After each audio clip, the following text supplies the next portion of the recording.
ili nijue kwamba nina mwanamke mcha Mungu. Tuachana na title wa mama mchungaji. Ili nijue ya kwamba nina mwanamke mcha Mungu. Mimi sasa hivi nakuona kama mama mchungaji. Hapo tuna mke wangu wangapi sasa? Tunaelezana. Siku nitakapokuwa na majipu yana usaha, kwamba jipu limetumbuka kilo 1, usaha lita 10, unatiririka, unanuka, unafunza, ukiweza kuwachukua wale funza unanipangusa, nitasema kwamba nina mwanamke. Leo nenda pale Bugando, ukitaka kukata moto kwa mama kanatoka sebuleni. Maana ndoa nyingi ziko kimasilahi. Mama yuko tu pale kwa sababu ya msauzi. Siku unajipu kwenye makalio linadondosha funza, tunacheka na mama, tunalala, siku inapita. Lakini wanazungumza ukweli. Ndoa nyingi leo ni ajira. Mwanamke anakaa kwa mume wake kwa sababu mume wake ana hali ya siku ana yebo. Punga mkono kama nipongeza na tubindi, tunafungua vijana wetu tunawapeleka shule ya bure. Kakikuona huna wallet, huna vitambulisho, una simu tu ya attach na umeachiwa na marehemu, huyo kanachomoa. Punga mkono kama tuko pamoja.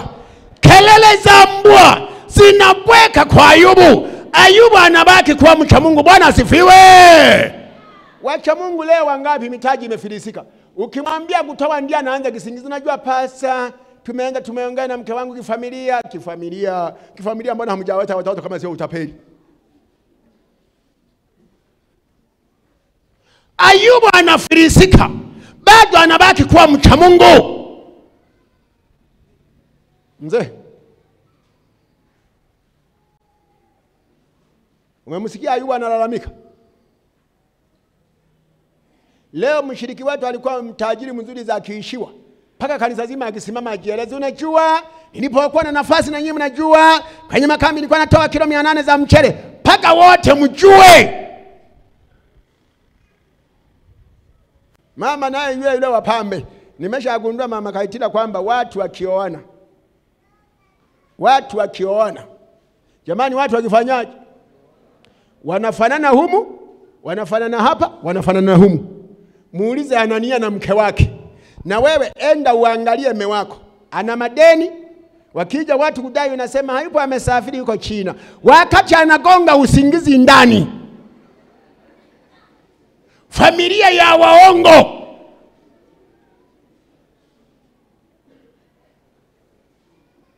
Ayubu anapwekwa na ibilisi, majipu mabovu yanajitokeza, mabovu.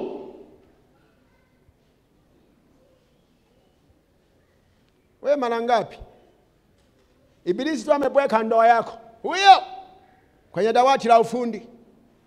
Hapana pasa, atanichoma kisu, nina uzoefu, niliona mwanamume pale Chato amechoma kisu. Hapana, kama kanisa limeshinda kunisaidia. Wewe peleka ndoa kwenye usai wa jamii. Biblia inasema ndoa na iheshimiwe na watu, na pa kulala pawe. Kwani ningeuliza kwamba ndoa zetu zina heshima? Wewe mzee nakuuliza, unayeniangalia wewe mwenye zambarau, unanielewa ninachosema? Kwenye ndoa zetu zina heshima. Kila siku kwenye makambi tunatoa semina, tugawanyike kwenye mwembe wa ukanda wa Gaza na Palestina, ndio tunaenda kutia sumu. Nina swali, nikiwa na mwanamume na macho kama ya nungunungu niole, yani kuna watu ibilisi anaweza kubweka ndoa yako. Ibilisi anaweza kubweka afya yako. Ibilisi anaweza kubweka uchumi wako. Ujumbe, usiogope. Kijana ukiitwa na mchungaji ukiambiwa weka 200,000, wewe toa kwa imani. Mbona yule mama Mshunemu amefiwa na mume wake, anadaiwa, wamekuja kukamata watoto, Elisha yuko pale, mama analia Mshunemu, ana madeni, amefukia mume wake. Mungu anaweza akakulipia deni ambalo utaweka nadhiri ya leo kwa imani ukiweka. Ila kama ni mjanja yule mwenye maelezo, kanisa limeshakuwa kliniki, Mzee, umewahi kwenda kliniki? Niliwahi kwenda mimi mara ya kwanza, nzao ya kwanza nikiwa na mke wangu. Piga tai yangu ya damu ya mzee vizuri. Weka mkoti tai. Piga viatu vya alaba. Sikiliza. Tulipofika kliniki daktari akaandika naitwa nani? Pao Kudasa wa sawa miaka mingapi? Singataja na kadhalika sawa. Huyu ndio mke wako? Mimba iliingia lini? Nikasita maana sijui iliingia lini. Mimi ni mzalishaji tu. Achana na hizo story. Sikiliza. Anasema kwenye afya yako ninajua ibilisi ameshakubweka. Fedha nyingi zinaishia Bugando, zinaishia Pasiansi pale, fedha nyingi. Kumbe usingefadhaika. Ungeenda na mbinu kama ya Zakayo. Mbinu kama ya huyu mama, Mshunemu amefiwa. Namwambia mama, unajua mume wangu amekufa. Alikuwa mcha Mungu, ameacha madeni. Mama Kaitila, ogopa watu wanaokufa, wanaacha madeni wameahidi ya Pasiansi, sijui na ya wapi, na ya Jimba sijui. Kuna watu mafundi wa kuahidi. Yaani kama ni dawati la ufundi la kuahidi. Sijui kama kijana unanielewa? Wewe unanielewa? Au umekuja kuandika mafungu? Yaani kama kuna watu ndani ya tumeshawaelimisha. Nikupumua tu kinywaandika 700,000. Ikifuatiliwa na wazee ni mkali kama mbwa. Mnanifuatia za kwenu. Sini ya kwangu na Mungu wangu nitaleta kwa wakati. Au ninyi ndio watakatifu mno. Tena sitatoa ili nione mtakachonifanya. Yaani kuna watu wanalichanganya kanisa. Binti mdogo kama huyu, unauza toa 200,000 mwanangu nikutamkie baraka. Hewa ni maeze tunajua pesa nilikuwa na mchumba wa China. Yaani kuna watu sijui wanaelewa. Unashindana na mtumishi wa Mungu. Kazi ya mtumishi wa Mungu ni kuwanyoshea baraka watu. Si ni kweli mzee wangu? Hatutakiwi sisi kunena maneno ya miujiza, mara maneno ya laana. Sisi ni kuombea baraka. Lakini mpaka mnatuhamisha tu tunawafanyia miujiza, unashikwa unaombewa toka uvimbe, uliozuia kuzaa mapacha, uzinzi tu. Sikiliza, kanisa hili ni la imani. Bwana asifiwe. Ukiamini. Jaribu na wewe. Unipe 300,000 kama utabaki unaimbisha kwaya hapa. Kama hujaagizwa kwenda kuimbisha kwaya China, una kalamu inawaka moto. Lakini tu kama ndio hivi ukiimbisha unarudi kwenye power mixer, matoleo hamuna. Iko mimama imeshajitoa kuimba. Paka shingo itavunjika na mama akipata muimbishaji mzuri, huwa anapata raha. Kwa nini? Yameshachoka na misongo ya familia, yanapata burudani kanisani. Wewe nyumbani hakuna mtu wa kukulazia shingo. Mwanamume akija ni ibilisi mkubwa. Hana upendo. Sasa ukipata mtu anakutia moyo, mama. Mama nani? Hebu nipungia mkono mama mkwe hapa. Ukipata mtu anawaliwaza, si ni kweli jamani?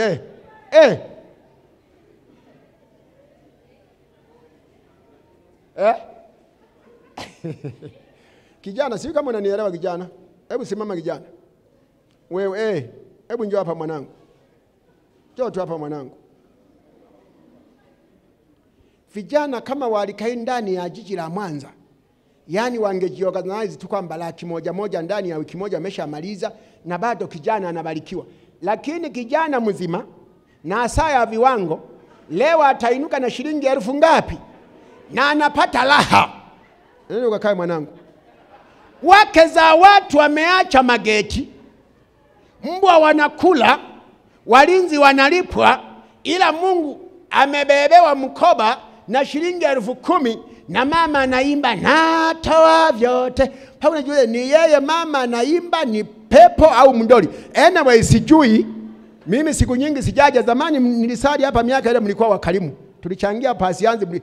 Leo ninaona nyuso zenu zimeanza kukunjamana. Anyway mama, usikunja na uso ukatumia nguvu nyingi. Kama hauna, weka ua kwenye titi kama unausi kesho. Ila ukweli, kuna watu wameshaogopa. Kelele namba 1. Kelele namba 1.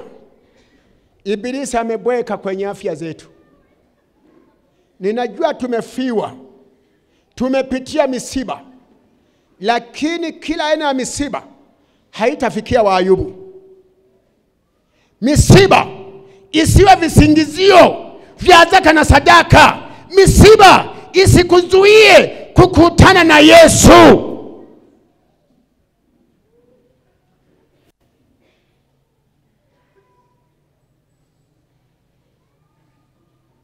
Ibilisi anambweka Ayubu.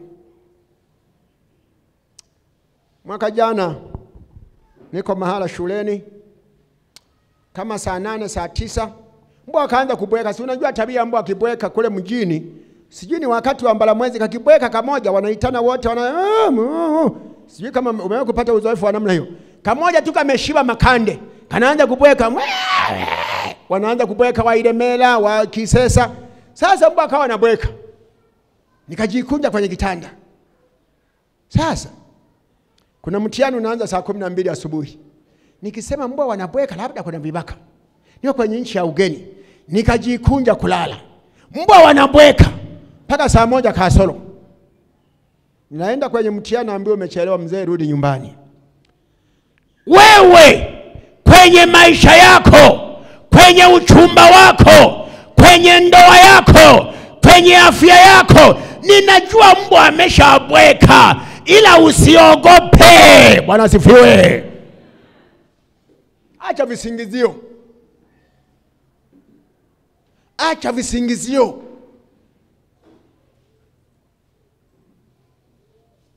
Ayubu, baada ya misiba yote hiyo, Biblia inasema mwisho wake ulibarikiwa mara ngapi jamani? Mwisho wake ulibarikiwa mara ngapi jamani? Nini maana yake? Kila tatizo linapokuja lina baraka tele. Semeni amina. Waoga wa matatizo wanakufa bila fursa. Mdada, jaribu mdada. Wale wote waoga wa matatizo, mwanamume na mwanamke, ndio wanaotembeza maparachichi. Niunge mkono mchungaji. Sasa kuna maparachichi mazuri ya 100. Niunge mkono muhimu shiriki lililoozeka. Jamani, tuacheni utani, tuwe wa kweli. Pesa ndizi zimerojeka za mwaka jana, nani anunue? Mimi nakunywa pombe. Sikiliza, kila tatizo linalojitokeza kwa mshiriki lina baraka tele. Ahadi ni kwamba usiogope. Bwana asifiwe. Mama, utaanza tena, nitakuanzia wewe utasimama. Pesa ni una nafasi nikueleze. Endelea kwanza na wazee wa kanisa, nitakueleza. Mume wangu ametoroka na sanduku bubu. Yaani kuna watu. Kwani wakati unamweleza mchungaji na maana kwamba Mungu hajui kwamba mume wako ametoroka na bubu? Kila fursa mwanangu inayojitokeza ina magumu. Kila magumu yanayojitokeza yana baraka. Washiriki wetu hawataki magumu, wanataka laini. Bwana we nanyi mchumbiane wewe. Haitatokea. Kazi ya injili ilianza kwa kafara, itamalizika kwa kafara. Kazi ya Mungu ilianza kwa damu, itamalizia kwa sadaka. Mzee, tuko pamoja? Kazi ya injili ilianza kwa kafara, itamalizia kwa kafara. Haitamalizia kwa send off. Itamalizia kwa sadaka zile zile. Unajua, najaribu kuangalia kitabu cha Ayubu. Kitabu cha Ayubu ni kitabu cha kizazi chote. Ni kitabu cha watu wote. Kwa maana ya kwamba muda si mrefu mali zetu zinaenda kuingia kwenye mkasa. Sunday is coming. Na kama ndivyo, mali nyingi ambazo hazikusalimishwa kwa kazi ya Mungu zinaenda kuingia kwenye dilema. Hazikutolewa zaka. Tangazo la Jumapili kwa mbele yetu. Bwana mama, hunielewi. Ni unatoka kwenye fensi nzuri tu. Kanisa tukulipa 200,000 mpaka maelezo. Msubirini tuongee kifamilia. 200,000. Ila mna ujasiri wa kifamilia. Mna ujasiri. Mama, mmebarikiwa mkaweka na geti jeusi. Mkaweka na bango. Kuna mbwa mkali ana meno kama ya watu, msisogee. Bado kwa Mungu 200,000 mnaongea kifamilia. Mimi ningetegemea kwamba milioni 200 labda ndio mketi kifua. 200,000. Ila akina mama mlioolewa na watu wenye nafasi alafu nafanya matanuzi.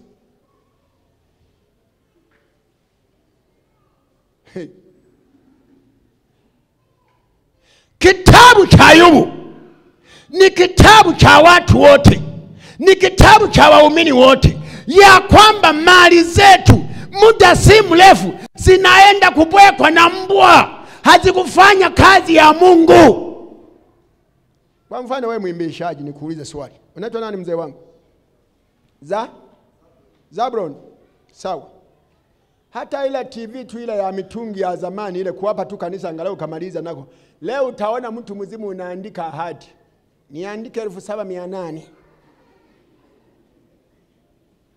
Hata makochi yale mliopaki hamuna.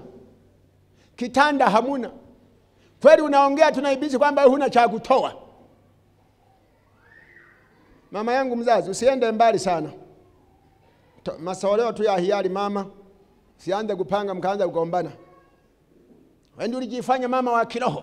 Nataka TV yangu ifate. Kuna akina mama wameshatoa kazifuata kanisani. Kaambia mama, si umetoa wewe, mrudishie yule baba. Ninaona nyuso kabisa zinagombania 100,000, mabinti wadogo wanajibariki. Hewa! Kanisa limejaza wajanja. Na nimeshagundua mama Gaitila, tunakoelekea tusipofanya kazi ya ziada, tutaikataa miwani kanisani. Maana watu wanagonga sani gogozi wanakuangalia kama video, ili kusudi kwamba usipate matoleo. Inatakiwa mshiriki na mchungaji, jicho kwa jicho, jino kwa jino. Nipungiani mkono kama tulikuwa pamoja. Unajua washiriki wanapovaa miwani kanisa zima wanakuangalia wewe huwaoni. Unajisikiaje mama? Kanisa zima wanakuchola tu, wanakuzumu tu hivi, wamegonga miwani, wanasema pasa acha amalize niwahi kwenye wali. Sikiliza. Kila magumu tunayopata yana fursa yake. Sikiliza. Tengeneza fursa kupitia shida zako mwenyewe. Mwisho wa Ayubu anasema ulibarikiwa mara 2. Kitabu cha Misali 22 fungu la 29. Misali 22 fungu lile la 29. Misali 22 fungu lile la 29. Misali 22 fungu lile la 29. Kelele za mbwa zimenyamazisha washiriki wetu kumtolea Mungu kwa sababu ya maelezo mazuri, akifikiri kwamba wengine waliotoa kuwa na matatizo. Misali 22 fungu la 29 anasema hivi: Je, umemwona mtu mwenye bidii katika kazi zake? Huyo atasimama mbele ya wafalme, hatasimama mbele ya watu wasio na cheo. Bwana hamunielewi jamani? Kwilasa, je, pale Pasiansi umemwona mwanamke mmoja mwenye bidii kwenye matoleo ambaye atasimama mbele ya mfalme, mbele ya Yesu? Umemwona? Huyo binti ndio namtafuta mchana wa leo. Binti mmoja jasiri mwenye bidii. Wewe sitakuita una bidii, wewe ni mzembe. Wewe kitu utasema pasa, unavyoniona hivi, mume wangu amenikimbia, nasikia sijui Nyamongo amedumbukiwa na duala. Yaani kuna watu akijieleza mpaka unaanza kumhurumia. Anasema kwamba wokovu wa mbinguni ni wa maelezo kwa mchungaji. Anasema umemuona mtu mwenye bidii. Wazee wa kanisa, unaweza ukawa na wazee wa kanisa hawana bidii, na washiriki walishajua kwamba wazee wetu hawana bidii. Siku 10 zikupita huna lolote. Jumatano huna lolote. Siku ya Sabato huna lolote. Hata uwezi kujiuliza kwamba na mimi ni wa mwenye bidii. Matatizo yako unaweza ukayageuza yakawa baraka. Muulize Yusufu. Yusufu amewekwa gerezani bila kosa lolote. Ndugu zake wamemchukia. Anamaliza akiwa waziri mkuu, watu wote wanampongeza. Kwani wewe tu ndio umeanzia matatizo? Ya kwako umeshayafanya kana kwamba ya mtu mwenye akili. Maana kila mtu ameeleza, mume wangu anakojoa, mnikumbuke maombi. Unapokuwa na matatizo, tengeneza fursa kupitia matatizo hayo. Bwana mama, hunielewi? Mama, unanielewa? Wewe mdada, unanielewa? Matatizo ya nyumbani kwako usiyapeleke kwa balozi. Unayempelekea balozi yeye mke wako amemfukuza usiku. Nilimwambia mke wangu siku moja, mama, habari ya kwenda kwa balozi. Na watu hawa ni wajanja. Akiona mwanamke anayeeleweka, shemeji, hautaenda nyumbani, nimemwona mume wako ana ghadhabu kama ya Nebukadneza, lala tu hapa tubadane. Nikwambia kaka, rudi nyumbani, hama mambo tayasuluhisha kesho. Saa 8 za usiku, shemu, eleweka basi. Sikiliza. Ayubu anapitia magumu mno zaidi ya kwako, bado anabaki kuwa mcha Mungu. Ninajua na wewe mama naye niangalia, umepitia magumu labo ya Ayubu, endelea kubaki kuwa mcha Mungu. Bwana, unielewi? Usilete matatizo kanisani. Mimi nilienda kliniki nikapeleka maelezo yakaandikwa na daktari. Kanisani ni utume. Kanisani sio maelezo. Leo tumejaza waumini ambao wamenigeuza kanisa kuwa kliniki. Mzee, umeoa? Wewe mzee wa kanisa? Ulienda kliniki? Mama alienda kliniki? Kuna saa 2 zinaelezwa, mimi itakuporomoka mwezi wa Ramadhani ikakingwa na mganga wa kienyeji. Sikiliza. Kliniki unaweza ukapeleka maelezo. Kanisani ni utume. Mdada, si kama unanielewa? Ni mama ni binti? Kijana jibu, ni binti? Ni ndio mke wako? Safi. Mabinti tunawaambia ni waaminifu na kuvaa. Binti, waoaji wako kibao. Namna ya kutembea, namna ya mondoko. Kama hujajua namna ya mondoko, unatembea kama unaenda kupeleka kikombe. Kuna namna.